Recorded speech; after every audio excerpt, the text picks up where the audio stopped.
Plenamente con Aurora Orozco. ¿Qué tal? Muy buenos días, tardes, noches tengan ustedes. Este es el podcast llamado Plenamente. Como saben, yo soy psicóloga y aquí estamos presentando casos de la vida real con personas que viven experiencias emocionales, psicológicas y con las que tú te puedes identificar. Hemos estado hablando en los últimos episodios sobre el trastorno de ansiedad y episodios de pánico. Y hoy vamos a tener otra invitada especial que tuvo una experiencia de muchos años con el trastorno de ansiedad generalizada. Espero que esta información te sirva, te ayuda, de alguna manera te pueda resonar y pueda ser de esperanza si tú estás viviendo una situación similar. Así que vamos a comenzar con este episodio de trastorno de ansiedad con una invitada muy especial, con Yanaí Resende. Yana, pues es un gusto tenerte aquí como invitada. Pues como dije ahorita en la introducción, me gustaría que nos platicaras acerca de tu experiencia con el trastorno de ansiedad, inclusive con tus ataques de pánico, y que nos platicaras para los que nos están escuchando, cómo es que empezaste con esta experiencia de el pánico, de la ansiedad. Platícanos, déjenme decirles rápido un contexto de Yanaí. Ella tiene mucho trabajo, tiene un alto puesto, es directora de una empresa aquí en México y yo la admiro porque el tema de la ansiedad lo ha sabido como trabajar y pues aprender de alguna manera a lidiar. Y bueno, ahorita nos vas a contar un poco tu historia, pero quería contextualizar un poco porque pues el estilo de vida que tiene ella, de mucho trabajo y de mucha actividad y trabajar con gente, creo que para ti ha sido un reto, pues justo como lidiar con el trastorno de ansiedad, ¿no? Y pánico. Pero cuéntanos de la historia, ¿cómo comenzaste? ¿Cómo fue tu primera experiencia con la ansiedad, el pánico? Cuéntanos. Sí. Bueno, antes que nada, muchísimas gracias, Auro, por haberme invitado a este espacio. Estoy muy contenta y muy agradecida de poder estar aquí y espero de todo corazón que a lo mejor mi historia funcione y sirva para traer esperanza para muchas gentes. Y creo que lo primero que me gustaría compartir es no somos los únicos, ¿no? Tendemos a pensar cuando estamos atravesando procesos de ansiedad o de pánico o incluso de depresiones o de distemias, es un poquito pensar, se dice distimia. Sí, distimia. Pensar que somos los únicos y que el mundo entero está inmensamente feliz y no alcanzamos a dimensionar por qué nos está sucediendo lo que nos está sucediendo, pero bueno, un poquito así fue mi historia. Fue en 2015, yo estaba en un viaje con mi familia en el que aparentemente todo estaba perfectamente controlado. Ajá. Estábamos fuera de México disfrutando de un día muy lindo en un lugar muy, muy bonito cuando yo atribuí que me empecé a sentir rara después de haberme tomado un café. Sí. Doy todo este contexto porque así fue como inició mi primer consciente, porque a lo mejor un poquito más les voy a profundizar qué fue lo que sucedió y que cuando yo empecé a trabajarlo me di cuenta que traía ya toda una historia, pero no me había dado cuenta. Claro. Pero bueno, el día que fue la punta del iceberg o explotó fue cuando yo estaba en este viaje. Sí. Me tomé un café y un par de horas después yo empecé a sentir mucha taquicardia. Estábamos en este viaje y me empecé a sentir mal. Sí. Despuésito de la taquicardia me empecé a sentir muy mal del estómago. Sí. Me empecé a asustar porque como me estaba sintiendo muy mal, me empecé a asustar. Y en su momento yo estaba con mi esposo, con mis hijas, mi hermana también estaba allá con su familia. Mi hermana pues rápidamente me dijo, es el café, no te preocupes, toma agua y se te quita en 1 hora. Ajá. Pero ¿cuál fue mi sorpresa? Que después de 1 hora no se fue. Continuó y más bien estaban incrementando los síntomas. Sí. Yo ya empezaba a sentir dormidas las manos. O sea, yo en mi lógica dije, algo físico realmente me está pasando. Sí. Y evidentemente todos mis síntomas, que en ese momento eran taquicardia, era un susto tremendo, me estaba sintiendo muy mal del estómago, como que se me bloqueó el estómago y entonces ya no podía comer, ¿no? Porque estaba tan asustada, pero al mismo tiempo yo decía, esto no es normal, algo me está pasando, seguramente me está dando un ataque cardíaco o algo, y yo estoy actuando como si nada. Entonces fue mi mente que también se empezó a ir, hasta que llegó como un pico en el que de verdad me empezó a faltar el aire. Esto fue no sé, 4 de la tarde, yo creo que como a las 8 de la noche, todas esas horas me estaba sintiendo mal. Duraste muchísimo mucho tiempo en alerta, porque aparte esa era la sensación, como que me sentía en alerta, como cuando algo malo va a pasar y sientes un susto muy grande. Sí. Y como a las 8 de la noche me empezó a faltar mucho la respiración. Y yo volteé con mi esposo y le dije, llévame al hospital. Ajá. Algo me está pasando. Wow. Estoy grave, me estoy muriendo. Algo me pasa. Sí. Y así fue, ¿no? Como yo tuve mi primer episodio de, como de ansiedad grave, aparentemente sin ningún detonador. O sea, no había algo que detonara. Al contrario, estaba en un viaje de placer muy padre, disfrutando con mi familia cuando se dio esto, ¿no? Sí. Y luego, Yana, qué bueno que pediste ayuda, pero sí, ¿te llevan al hospital? ¿O cómo pasas este primer episodio, esta primera experiencia? Fíjate que esto es muy chistoso porque cuando yo le digo a mi esposo, llévame al hospital, me estoy sintiendo mal, mi hermana, que es una persona muy pragmática y resuelve las cosas muy fáciles, ella volteó y me dijo, ok, ¿sí sabías que si te llevan al hospital te va a salir como en $30,000 entrar al hospital? Y entonces yo me acuerdo que en ese momento dije, o sea, como que ese fue el freno que yo necesitaba, pero yo me acuerdo perfecto que le dije a mi esposo, ok, no me lleves al hospital, pero si me desmayo, me llevas, ¿no? O sea, porque ya es porque ya me está dando algo. Sí. Y aparte fue algo, fue un poco caótico porque mi hermana salía de viaje, entonces yo la iba a llevar al aeropuerto, yo iba a manejar su camioneta, la iba a llevar, entonces yo sintiéndome súper mal, mi esposo acabó llevándola al aeropuerto y yo me fui a acostar y me acuerdo que toda la noche me sentí mal. Toda la noche. Me di cuenta que no me desmayé, no me pasó a mayores, pero me sentía muy mal. Y así transcurrieron los otros 4 días que yo estuve en ese viaje, sintiéndome de esa manera. No me pasaba el alimento, pero yo ya no entendía qué era lo que realmente me estaba pasando, porque, o sea, dije, si fuera algo grave, ya hubiera explotado algo, ¿no? Pero a la vez decía, esto tampoco es normal. Entonces, en mi mente fue, quiero llegar a México y en cuanto llegue a México voy a visitar al doctor para que me diga qué es lo que está pasando del corazón o de los pulmones, porque de repente sentía como que me faltaba la respiración pero esta sensación de alerta era la que era permanente y así permaneció esos 4 días hasta que yo regresé a México. Wow. ¿Cómo estaban tus pensamientos, Yana? Porque en terapia decimos, ¿no? Son pensamientos intrusivos, o sea, vienen pensamientos que te secuestran la parte racional, digamos, y estás todo el tiempo pensando justo en posibilidad de muerte, me va a dar un infarto, o sea, y la verdad es muy admirable porque 4 días esperarte con los síntomas, eres muy tolerante.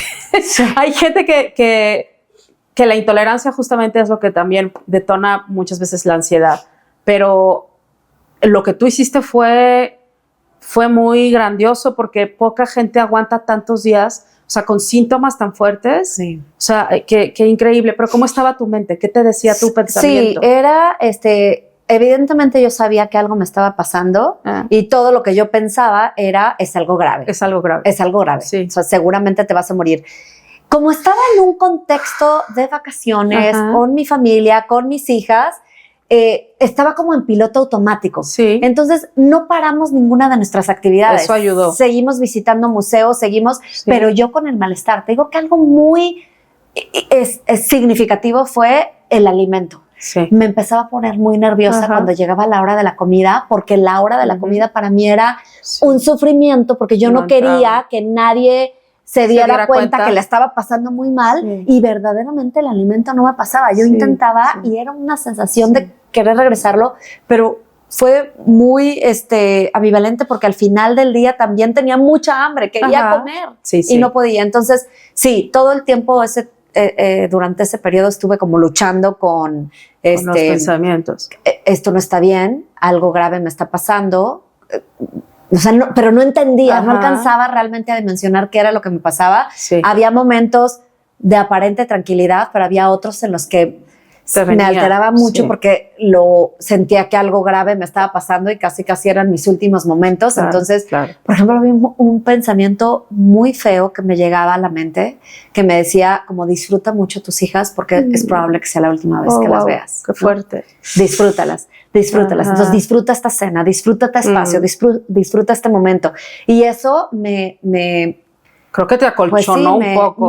Me acolchonó, pero a la vez me angustiaba demasiado, ¿no? De decir, híjole, ¿y sí? Sí. Y eso es lo que pasa mucho justo en el trastorno de ansiedad. O sea, esta catástrofe de la muerte, la posibilidad de muerte que está tan presente. Ahora, llegas a México y ¿qué pasa después con tu experiencia? Bueno, llego a México y en cuanto llego a México saco una cita con la doctora. Llego con la doctora.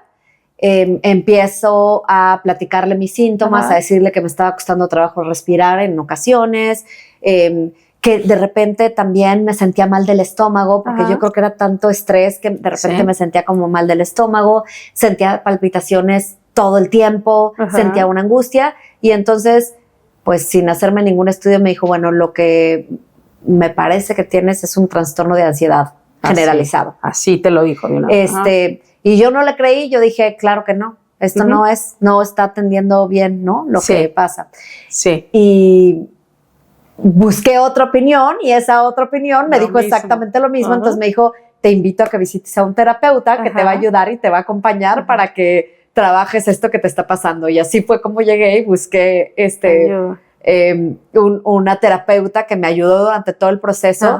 Pero sí fue un proceso tremendo porque nunca se fue. Cuando llegó en 2015 la ansiedad, no se fue hasta 2019. Sí. O sea, fueron 4 años. 4 años. Caminando. Que había mejoras, sí, pero llegó a vivir. Fue como un monstruito que llegó y se sentó al lado de mí y no se fue de mi lado. No se fue. Llegó y se sentó y ahí yo me acompañaba a las terapias y me acompañaba a todo el proceso, ¿no? Que comencé. Ahora, tú lo mencionabas, Yana, o sea, tus hijas sabían, tú lo verbalizabas, decías, tengo trastorno de ansiedad, porque hay mucho mito todavía y como tabú, o sea, el nombrar y el decir lo que tengo, como que no nos gusta que nos etiqueten, que nos clasifiquen, ¿no? ¿Cómo fue tu experiencia? ¿Sí lo decías? Fíjate ¿Lo mantuviste muy con tu esposo? Sí, mis hijas tenían 10 años y 5 años en ese momento y yo en 2015 también me enteré que estaba embarazada de mi tercera hija, que fue también un poquito caótico para mí porque pues mi vida estaba prácticamente muy organizada. Acomodada. Soy una persona que tiendo a ser muy organizada, que tiendo a querer tener en control absolutamente todas las cosas. Entonces, para colmo, en 2015 salgo embarazada de mi tercera hija y para mí fue como meterle un poquito más a mi vida caótica y a este episodio que todavía me estaba costando digerirlo. No recuerdo haber verbalizado exactamente con mi hija, con mis hijas particularmente este proceso, pero por supuesto con mi esposo sí. O sea, con él sí fui siempre transparente de, pues al parecer lo que tengo es que tengo ansiedad.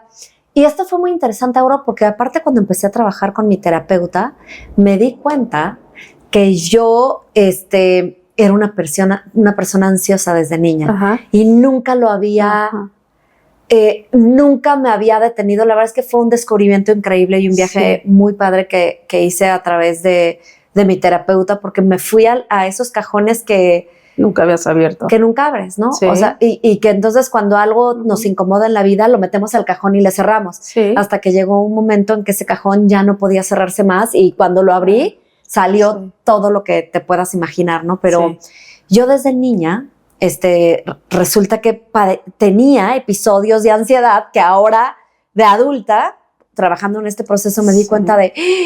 ¿Por qué nunca me atendieron, no?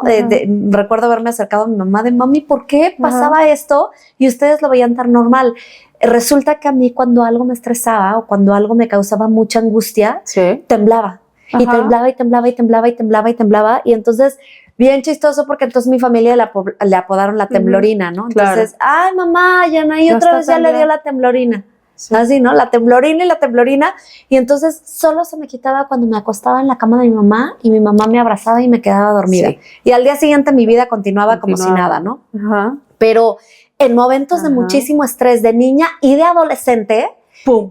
otra vez. Era una cosa que no podía controlar. Y fíjate que pues sí, eran episodios tremendos de ansiedad que me daban desde niña y que pues nunca nadie pues, también en ese tiempo, ¿no? No había tanta investigación. No había investigación. No era se como, hablaba de eso, no existía, me digamos. dice mi mamá, nunca lo atendí porque yo decía, pues si algo tiene, a ver, calentura. No tiene, estómago, no, a ver, vamos a dejar que le dé otro síntoma. Y como no te daba ningún otro síntoma y al día siguiente estabas como si nada, pues yo atribuía que, claro, pues es normal, ¿no? Sí. Y de alguna manera te acostumbraste un poco a vivir con los síntomas. Me acostumbré. También en la adolescencia. Sí, claro. Sí, o sea, ya después empecé a captar en momentos importantes en mi adolescencia que me pasaba, ¿no? Claro. Y entonces lo que yo hacía era mejor irme o acostarme o irme a mi casa y tranquilizarme y al día siguiente como si nada, ¿no? Sí. Pero cuando algo se salía de control, ¿no? O sea, empezaba como a temblar. Extrañamente, cuando me pasó esto en el viaje, no me pasó como de temblar, pero la sensación era muy parecida. Muy parecida. La taquicardia. Sí. Se me dormían las manos, me empezaba a angustiar. De niña no pensaba en me voy a morir, ¿no? Claro. Más bien ya de adulta es cuando pensaba me voy a morir y mis hijas y qué les va a pasar y, o sea, tendemos a tener más preocupaciones de adulto, entonces lo exacerbamos mucho más. Sí. Ahora, fíjate, quisiera que nos platicaras un poquito, porque antes de grabar hablábamos del tema de la medicación, de cómo todavía hay como mucho tabú de aceptar que tienes que ir con un psiquiatra donde te dice, sabes que sí, necesitas medicarte, porque, pues, aunque hemos platicado aquí del trastorno, el trastorno se habla que es cuando ya tienes más de 6 meses con la sintomatología y como tu sistema vago ya está desequilibrado, el sistema nervioso central, pues estás produciendo adrenalina, cortisol constante, estas taquicardias, todo esto, y a veces ya no es solamente lo terapéutico, es que ya hay un desequilibrio químico cerebral. Entonces, cuéntanos cómo fue tu experiencia con el medicamento para que la gente se quite este tabú de creer que el medicamento es para cuando uno está loco, estás muy mal. A ver, platícanos. Esta es una breve pausa para invitarte a que si conoces a alguien que está pasando por una situación similar a la que estás escuchando, por favor, acércalo a un profesional. O si tú mismo eres esa persona que está batallando con esta situación que estás escuchando, también te acerques a un profesional. Te dejo mis datos con mucho gusto. 33 12 21 24 25, mi Facebook, Aurora Orozco, o mi Instagram, Auro_Orozco. Será un placer acompañarte. Muy interesante eso, Auro, que mencionas, porque fue todo un proceso. Como yo te mencioné, en 2015 fue que yo me empecé a sentir mal. Sí. Y fue hasta 2019 que yo fui con un médico psiquiatra. O sea, pasaste 4 años. Y yo me acuerdo que durante todo ese periodo, que no dejé de ir semanalmente, no quincenal, no mensual, semanalmente no dejé de ir con mi terapeuta. Ella llegó a un punto en que me dijo, Yanay, yo creo que necesitas medicamento, ¿no? Porque estamos muy atorados, porque ya se volvió, o sea, ya es algo químico que en mi opinión, sin ser médico, porque ella sí fue muy respetuosa en esas credenciales, sin ser médico, con la experiencia que tengo, sí ya veo que hay un trastorno mucho más severo.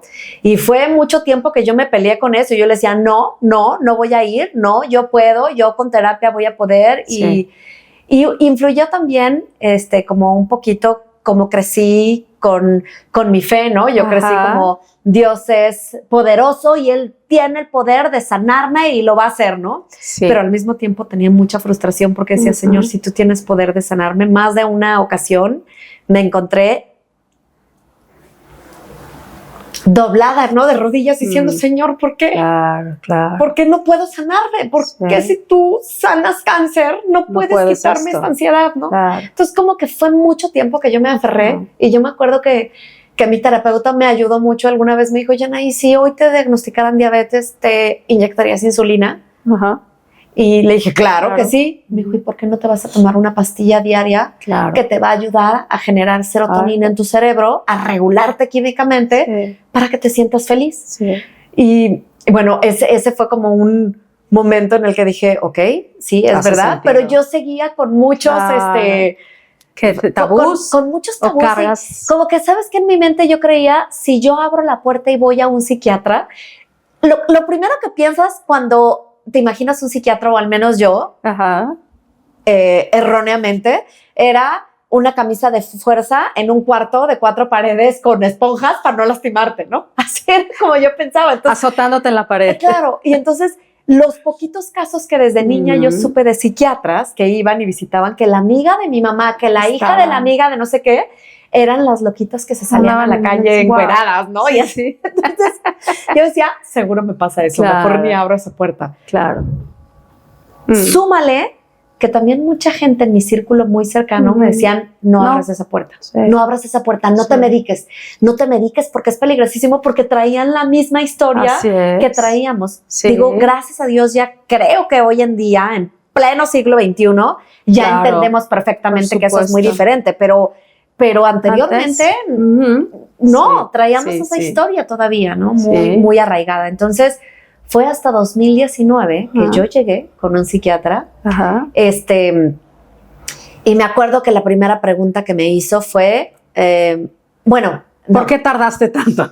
No, para esto fue mi segunda experiencia con un psiquiatra. Fue con una primera de un día que yo de verdad me sentía fatal. Sí. Y bueno, como tú mencionabas, aparte, mi vida seguía funcional, ¿ok? O sea, nunca paré mi vida. Claro. Yo trabajaba en una empresa en la que dirigía una organización. Entonces, para mí, aparte, era un peso muy grande de decir, imagínate que se enteren que la directora de la organización no puede con el manejo de la ansiedad. No fue ¿Qué carga? Tremendo, fue una carga. ¿Cómo se carga una vez estando en el trabajo, de querer salir corriendo, de que era una cosa que me sentía mal, y ese día dije, necesito un psiquiatra. Entonces, me salí de la oficina a una persona que le tenía, una amiga mía que le tengo mucha confianza y que la quiero mucho, y que ella atravesó un proceso de ansiedad, porque aparte, bueno, a mí en particularmente me ayudó mucho eso, y yo les invitaría a mí a escuchar historias de gente que vivió procesos de ansiedad y que para mí eran funcionales, me daba esperanza. Porque yo en ese momento decía, a lo mejor esto va a ir peor y peor y peor y peor y peor, y voy a ser una loca, ¿no? Porque eso era... Creo que en ese momento ya ni siquiera me voy a morir. Más bien me voy a volver. Esa es la peor fantasía del... Me voy a volver loca. Del ansioso. Esto es algo irracional, ya me dijeron que no tengo problemas en los pulmones, que no tengo problemas del corazón. O sea, entonces es mi mente, me voy a volver loca. O sea, esto es la antesala de la locura. Y entonces yo escuchar a personas que salían, me daba mucha esperanza, ¿no? Entonces busqué a esta persona y me llevó con esta psiquiatra, pues con ella me atendí hace no sé qué, y fue una experiencia horrorosa, fue horrible, porque aparte yo iba muy resistente, muy, no iba, sino a ver a qué me digan, ¿no? Y fue muy desalentador para mí, la manera en la que me atendió. De ninguna manera juzgo, cada doctor, cada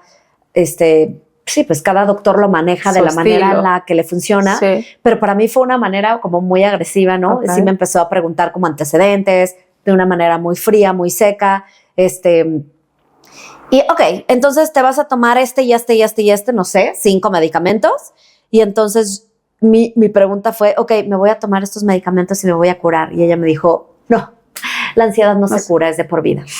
Wow. Y entonces yo le dije, me voy a tomar 5 medicamentos y me estás diciendo que no me voy a curar. Entonces, ¿como para qué me los tomo? Y ella,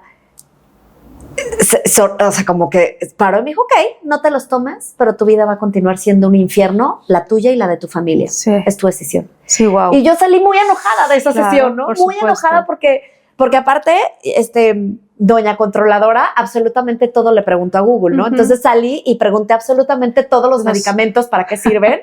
Y consecuencias secundarias. Claro, horrorosas, ¿no? O sea, justo me voy a volver loca tomando esquizofrenia. esto. Claro. Y yo decía, ¿qué es esto? No puede ser. Entonces, esa fue mi primera experiencia de psiquiatra. Entonces dije, no, puedo sola, ¿no? Sí. Y no sé cuánto tiempo más transcurrió, pero que te gusta 1 año y medio, hasta que llegué en abrazos de este increíble doctor, que su primera pregunta fue, ¿qué te da tanto miedo? Y yo lloré muchísimo y le dije, me da miedo volverme loca. Claro.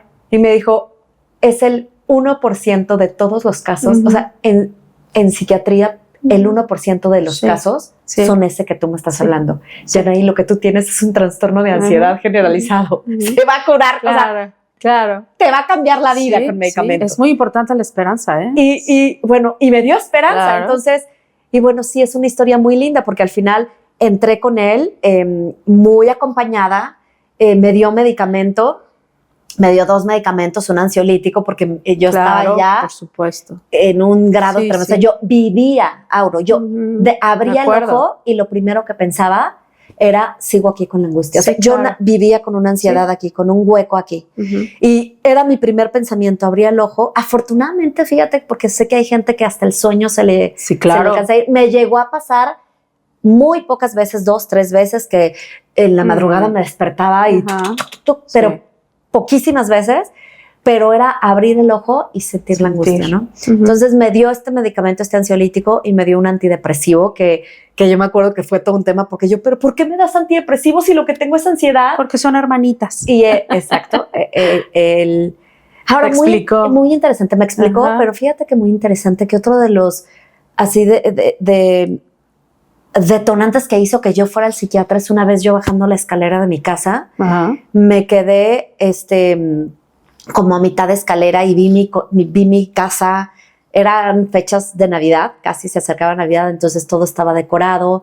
Y entonces empecé a pensar tengo un trabajo estable, un trabajo que amo y que disfruto mucho, tengo una familia con hijas sanas, tengo un matrimonio estable, un marido que está conmigo y me acompaña, porque eso fue increíblemente valioso. Me acompañó en todo momento. Jamás me sentí como, ay, juzgada. Otra vez tienes ansiedad. Es importante para las parejas que nos siempre fue como, ¿cómo te ayudo? ¿Cómo te ayudo? ¿Cómo te ayudo? ¿Qué hacemos? Y yo le decía, ora por mí. Y entonces él me agarraba de las manos y, Señor, así fuera en la madrugada, así fuera de día, así fuera de noche, siempre estuvo acompañándome.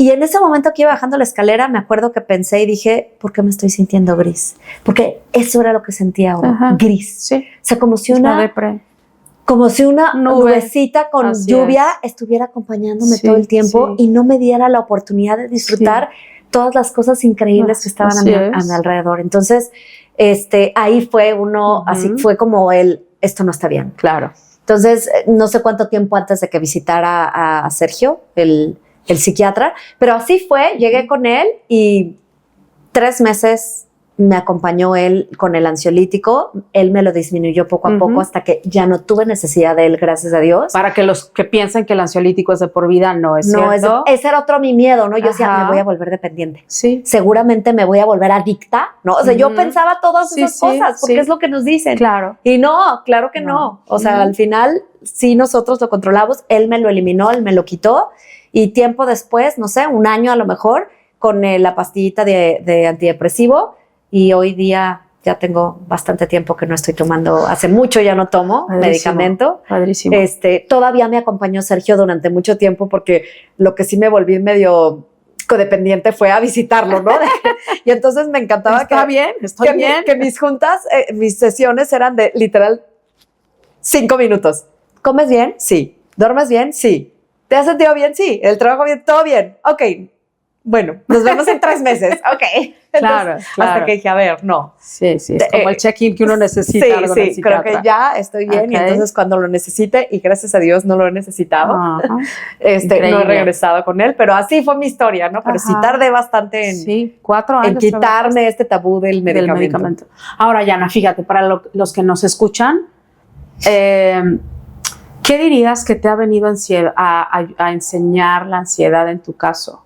Porque siempre los psicólogos obviamente decimos, ¿no? O sea, es la sintomatología, pero debajo de la ansiedad hay mucho que trabajar, que sanar, que hablar. ¿Qué dirías de forma general, lo que quieras compartir? Como, ¿qué dirías que te ha enseñado? Sí.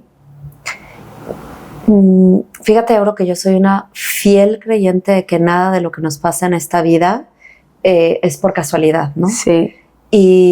Y tiene que servir como testimonio, ¿no? Entonces, si bien es cierto, la ansiedad a mí me vino a enseñar muchas cosas a título personal, me permitió, como lo decía hace rato, abrir cajones en mi vida medio oscuros que no nos gusta abrir y que tenemos que abrir. Así es. Y que se tienen que abrir. Se tienen que abrir porque y limpiar. Tenemos que aprender a vivir en orden. Así es. Uno de los regalos más hermosos que me dejó, y sí puedo decir regalos, es la oportunidad de poder compartir mi testimonio a otras personas. Creo que ese fue lo más importante que a mí me dejó. Ajá. Cuando yo empecé con este episodio de ansiedad, me metí a leer y a estudiar, pero de veras profundamente. Tú eres testigo de eso, ¿no? De mucho entender qué era el trastorno de ansiedad generalizada, por qué se desataba, qué sucedía en nuestro cuerpo médicamente. O sea, compré libros médicos que me costó muchísimo trabajo leer, porque las terminologías no son lenguaje que yo acostumbro, pero al final yo quería entenderlo, porque para mí era muy importante entenderlo y poder ayudar a otros. Y creo que ese fue uno de los regalos más bonitos, ¿no? Que la vida me empezó a poner gente que estaba atravesando situaciones muy parecidas a estas y que yo podía ser un poquito faro de esperanza para decirles, no estás mal, no estás loco y vas a salir, que creo que ese es el mensaje más importante. Sí, vas a salir. Vas a salir. Sí. Vas a salir. No, esto no es permanente. Esto no es permanente. No es permanente. Así es. O sea, vamos a salir y cuando empiezas a encontrar los regalos al momento que sales mucho más rápido. Ay, qué padre que lo dices. Porque sí, ese es un fantasma que todos los ansiosos tenemos. Me involucro, ¿no? Nunca voy a salir, nunca voy a vivir sin ansiedad, ¿no? Sí. Y esto de escuchar testimonios de vida donde dice, sí salí, sí, ahorita estoy tranquila, sí sé, no sé si te pasa, y también te quiero preguntar, ¿tú ya conoces tu cuerpo? ¿Tú ya sabes regularlo un poco? Sí. Porque a título también personal, también como buena ansiosa, algo que ayuda mucho y lo que me ha ayudado también a mí es justo conocer el cuerpo, entender lo que pasa y no asustarte con los temas físicos. Sí. En tu caso, ¿ya aprendes a regular? 100%. ¿Sí? Sí, Okay. sí lo aprendes, ¿no? Ajá. Ahora, también hay detonadores que suceden, ¿no? Yo me doy cuenta que cuando algo muy estresante pasa en el trabajo, pues estoy mucho más susceptible a empezarme a sentir rara, ¿no? Y a empezar a sentir como la taquicardia o la angustia o el susto, pero a lo largo de todo este tiempo desarrollas también habilidades, ¿no? De respiración que son valiosísimas, que en un principio no me servían para nada, ¿ok? Yo respiraba, pero yo sentía que con hacer 4 respiraciones profundas, ¿por qué no se va? No, pues no funciona así. Los expertos dicen que tiene que ser mínimo 15 minutos. No, exacto, no funciona así, sino es todo un proceso. Y sí, ya hoy en día sé perfectamente cuando empiezo a tener como ciertos síntomas, hasta insomnio, por ejemplo, que no me pasó durante mi proceso de ansiedad, pero por ejemplo ahorita sí me llega a pasar que cuando estoy muy estresada me empieza a costar mucho trabajo dormir, digo, alto por ahí. Hay que frenarle poquito, hay que identificar exactamente qué es lo que está pasando y empezar a ayudarle a nuestro cuerpo a que también se regule de una manera natural y bien. Sí. Ay, pues es un gusto de veras escuchar tu testimonio, Yanaí, sobre todo esto que dijiste, o sea, el saber, por un lado, esos cajones abrir y atrevernos justo a trabajar los temas que vienen de la historia, que muchos son de infancia, adolescencia, punto 2, los detonadores, ¿no? Que están en el presente todavía, tanto estrés como manejo, esta parte, esto que estás diciendo del stop, ¿no? Hacer un stop y decir, a ver, ¿qué es lo que tengo que atender? Y pues qué bueno que das esperanza, porque sí muchos pensamos, ¿no? Cuando hemos estado ahí, esto no va a cambiar, siempre voy a estar ansioso. No, porque la sintomatología pues es fuerte, es pesada vivirla, pero me encanta verte bien y me encanta verte sin medicamento, pero siempre digo, y si en algún momento otra vez uno tuviera que tomar, está bien, pero me encanta de veras que, pues escuchar que hay esperanza y que has podido como procesar y que ahí vas en tu camino día a día, ¿no? Ahí vamos. Fíjate que durante el tiempo que estuve como investigando un poquito más del tema, me topé con un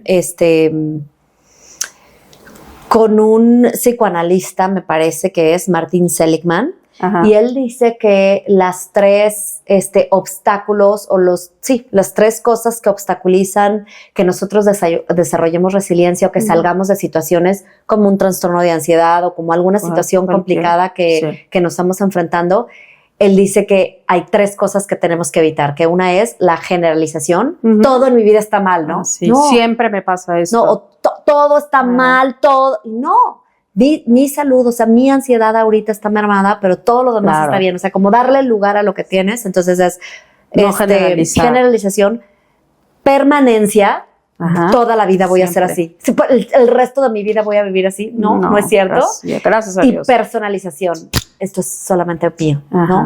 Para mí. Entonces son como Ajá. que las tres cosas que nos van a obstaculizar a avanzar. Entonces, cuando yo me enfrenté a eso y me encuentro como en un pensamiento que me está llevando a una de esas tres, digo, no va por ahí. aquí no es, así no es, Exacto. hay que salir. Entonces, Exacto. muchas gracias a ti por invitarme, no, Auro. gracias, Yana. A ver si en otro momento nos visitas por acá. Con mucho gusto. Pero bueno, pues esto ha sido Plenamente. Les agradecemos su atención y bienvenida otra vez. Gracias, muchas gracias. Buenas tardes.